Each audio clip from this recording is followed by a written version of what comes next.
Films in Focus with David Sterritt is underwritten by The Movie House, your destination for first-run Hollywood and independent movies, and a digital portal to the Met Opera, National Theatre Live, and special events worldwide in Millerton, New York, and on the web, themoviehouse.net. David Sterritt is the editor-in-chief of the Quarterly Review of Film and Video, contributing writer at Cineast, film professor at the Maryland Institute College of Art, Robin Hood Radio's very own critic and guide to many things. He joins us weekly. The films Support the Girls, Nico, 1988, and Operation Finale. There you go. Done my part. Over to you, CB. Well, thank you so much. We've got three very different kinds of films this week, although the first two are very much independent productions, things made really outside the Hollywood system, and very, very worthwhile, so I really want to call attention to them. And then the third film, Operation Finale, is more of a regular type commercial film. Support the Girls is the latest movie by Andrew Bujalski, who is a young filmmaker. He's made several movies, and his work is very amiable. I like it a lot. And Support the Girls. It's not a major film, but it's a lovely, basically, portrait of an interesting character and an interesting sort of milieu. So the main character is a woman named Lisa, played wonderful performance that's deservedly getting a lot of praise by Regina Hall. And she is the manager of what you might call a restaurant. It's more of sort of a hangout of the name of it is Double Whammies. And since it is staffed by young female wait persons, as we say nowadays, who wear very skimpy costumes, you can sort of see where this punning name of the outfit, Double Whammies, comes from. It's sort of like Hooters is basically what it is. It's a little bit more dignified than Hooters. You're not allowed to touch the young people who wait on you at table, but people sit around there and they drink their double whammies and they eat their little food, and Lisa is the manager. And the first part of the movie, she's training a new recruit, a new employee, and then various things go on from there. She's also dealing with conflicts with the boss of the place, the owner of the place, and it's a little movie. It's a whimsical sort of a movie. The first half is more sort of continually comedic than the second half, which gets a little bit more serious. The first half deals very much with a car wash, which is being held as a sort of a fundraiser, which the owner does not approve of and doesn't want anything to do with, does not approve of. And Haley Lou Richardson, who is getting a lot of buzz nowadays, is very, very good as another one of the characters. It's very much almost entirely a female cast. There's a male here and there in the story for sure. But so it's a small movie, but Bujalski does idiosyncratic work, and I really always like to support him. He's a good, solid, independent filmmaker. His last film I liked even more, a movie called Computer Chess. Not the most catchy title in the world, but a good movie. So anyway, Support the Girls is a movie I, in fact, support. Moving on to Nico, 1988. This is a very, very interesting movie that I was really quite absorbed in. It was written and directed by Susanna Nicchiarelli, and it stars the Danish actress Trina Dyrholm Trina Dyrholm as Nico, the sort of once upon a time iconic singer who made her name with the Velvet Underground. One of the very greatest rock groups of its day, for my mind, of course, known for having people like Lou Reed and John Cale among its personnel, the drummer Maureen Tucker, Mo Tucker, fabulous sort of proto-punk band down in its day, produced by Andy Warhol when it first came along, and involved with Andy Warhol's art. Andy Warhol did, a cover design here and there and that sort of thing. And Nico was the singer. And the whole point of the Velvet Underground was to be sort of anti everything that conventional, more openly commercial rock and roll stood for, while itself being very musically adventurous.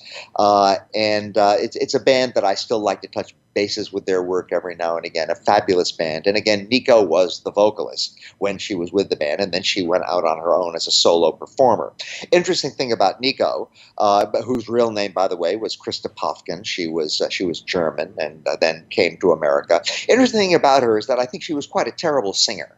Her intonation was bad. She never sounded like she was quite on pitch, but she had a mystique, she had a glamour, and even though her singing is far and not anywhere near the top of the things I really liked about the Velvet Underground, she was a unique presence. Well, she kept on in her solo career long after the Velvet Underground phase of her career had faded away, and as the title suggests, Nico 1988 does not touch on her in her glamour years of the 60s or maybe the early 70s. But it really deals with the last part of her life. And in fact, as we discover at the end of the movie, if we didn't already know it, she died in 1988. Now, the movie, Nico 1988, actually begins in 1986. And it covers, about 2 years near the end of her career. Now, by this time, all the glamour has pretty much faded away from her life and her career. She is no longer sort of a hugely popular figure of contemporary rock and roll. She is, in fact, a very faded star, but she still has a following. And at the beginning of the movie, we find her in Manchester, in England, where she is going to be based for a while, and she's moving in there, and she's getting accustomed to the place and so forth. And she really wants to keep her career going. She wants to keep her life going on an even keel, but she's got some real serious problems. One of the problems is that she is still, and this has been a very long-term thing, addicted to heroin. And she can't really afford the stuff anymore, if anybody ever can afford that stuff. So that's one thing that she is dealing with. She'd like to quit the habit, but she isn't really making any kind of a serious attempt. Mainly, she's just trying to keep going, keep getting the stuff, and keep on functioning from day to day. Another big challenge that is in her life is her son.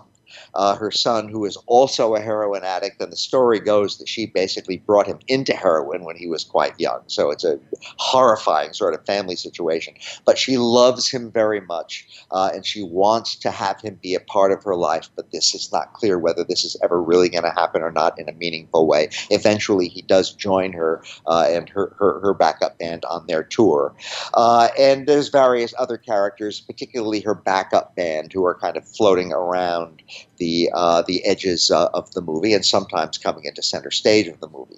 So the film Nico 1988 deals mainly with this sort of tour that she goes on near the end of her life, and she doesn't know it's the end of her life, and she's staying in crummy places, and she's dealing with people who regard her.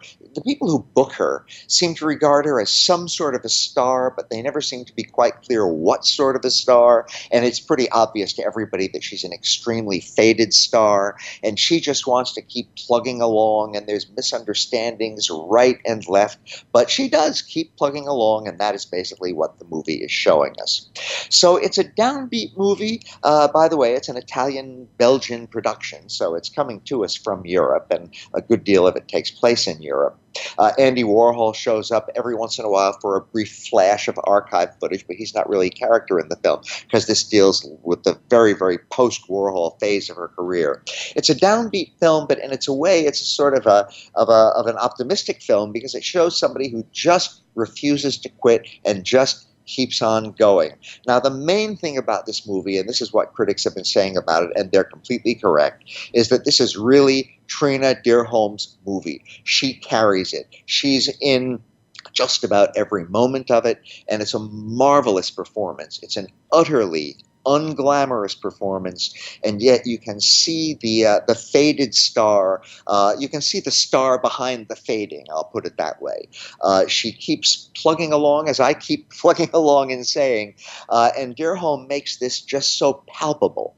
And Nico, anybody who remembers her from her big star years, she was this icy blonde beauty. Well, she is no longer blonde, no longer keeping up any of that stuff. Her face and her body have worn down over the years, and yet we can somehow see this faded glamour always poking through. very, very, it's a brilliant performance. If there were any sense at all to the Academy Awards, she would be nominated and would win the award for probably Best Actress of 2018. Of course, this being a very little independent European import, we will not see any of that sort of thing. The movie, I'm sure, will never be mentioned when the Academy Awards come along, or any of the other big races. But it's a phenomenal performance in a very, very, it's kind of a haunting film in all the best ways. And I really think anybody with any interest in either the rock and roll or the popular culture of the 60s, 70s, or 80s will have a very, very good time. Well, a very meaningful time watching this movie, and especially Trina Dearholm's performance, which is really one of the wonders of the year, I think. And our final film, Operation Finale, which is a very, very different kind of a movie. It's a sort of a big deal movie, and it has a pretty big deal cast. Oscar Isaac stars a Nazi hunter and an Israeli Nazi hunter, and Ben Kingsley plays none other than Adolf Eichmann. And this is a movie directed by Chris Weitz, written by Matthew Orton, about the very successful attempt, as everybody knows, I think, to find Adolf Eichmann, which happens in the very beginning of the movie down in South America, to get him into custody, to basically kidnap him, and then to smuggle him out of the country and bring him back to Israel. And then, of course, at the end of the movie, he is in Israel and he goes on trial, and we find out at the very end what probably most people seeing this movie know or should know anyway. He was eventually hanged in Israel for his after his trial for his crimes as one of the great organizers, perhaps the great organizer of the Holocaust. So again, we have Ben Kingsley. What a career the guy has had. He first became a huge star for playing Gandhi, and now he's Eichmann. Same career. What a switch. I have to say that Ben Kingsley is a very, very fine actor. I was not persuaded by him as Eichmann. He didn't look much like Eichmann, except a little bit at the very, very end when he's sitting in his famous glass booth undergoing his trial in Israel. I was not persuaded by him as Eichmann. I was more persuaded by Oscar Isaac as the real-life Peter Malkin, who kind of orchestrated the successful attempt to get a hold of Eichmann, kidnap him, and get him back to Israel for his trial. The movie is basically an extremely conventional suspense movie. We have the attempt to kidnap Eichmann. This happens fairly early in the movie, and they have everything set up with an El Al plane, which is going to fly him back to Israel. And then something goes horribly wrong. And again, this is in the beginning of the movie, so it isn't really a spoiler. The flight out of the country and back to Israel is delayed by a whopping 10 days. They have Eichmann in a safe house where they expect to be holding him for maybe a few hours or maybe a day or two, and it turns out they've got to hold him there for about a week and a half, something they did not plan on. Also, then, it turns out that in order to get him on this flight, because the whole thing has to be orchestrated with the Israeli airline El Al, they have to have a statement from him that he is leaving voluntarily and going to Israel voluntarily, and obviously he does not want to sign this statement, so the Oscar Isaac character, Peter Malkin, has to put all kinds of pressure on him and try to get him to do this. In a way, it reminded me a little bit about the saga of Patricia Hearst. You have this person who is being held captive and who the captors want to persuade this person to sort of become a part of their operation. And in a way, in a strange, bizarre sort of a way, Eichmann, without ever admitting to his wrongdoing as an orchestrator, as in some ways the orchestrator of the Holocaust, does become a part of the operation, because ultimately he realizes that in certain ways it would serve his purpose as well to sign this declaration that he is going back to Israel for his trial voluntarily. But again, it's a very conventional suspense movie. My suspicions dawned in the very, very beginning when a Nazi hunter knocks on the door of a suspected Nazi to grab him, and the last thing before getting out of the car and going up to the door, he straightens out his false mustache and makes sure that it's stuck on. This is just sort of the kind of cliche that you always run across in sort of not very good suspense movies, and the whole movie kind of proceeds on that level. As good as the acting is, Ben Kingsley is terrific, even though he doesn't really look much like Eichmann, in my opinion. Oscar Isaac is excellent. The rest of the cast is just fine. I found the whole thing kind of contrived.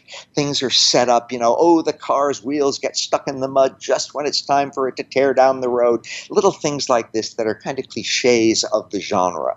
Now, again, I always like to quote my friend Stuart Klawans, the wonderful film critic of The Nation magazine, who, when somebody once said, do we really need another Holocaust movie? He said, well, what would be an appropriate number of Holocaust movies? Let's say 6 million. And this is another Holocaust movie. We can never have too many of them. There are never too many things for us to learn. I wasn't familiar specifically with the story of Peter Malkin and his role in bringing Eichmann back to justice, but this is not one of the very good Holocaust movies. If you like suspense pictures, if you like Oscar Isaac or Ben Kingsley, you'll have an entertaining time watching it, but it didn't really teach me much that was new, and I can't say that it sheds any kind of meaningful light on the most horrific crime of the 20th century, that being the so-called final solution. So that is my somewhat finalized story this week, Jill. Thank you, and that's final. David Sterritt, Films in Focus. The films Support the Girls, Nico, 1988, and Operation Finale.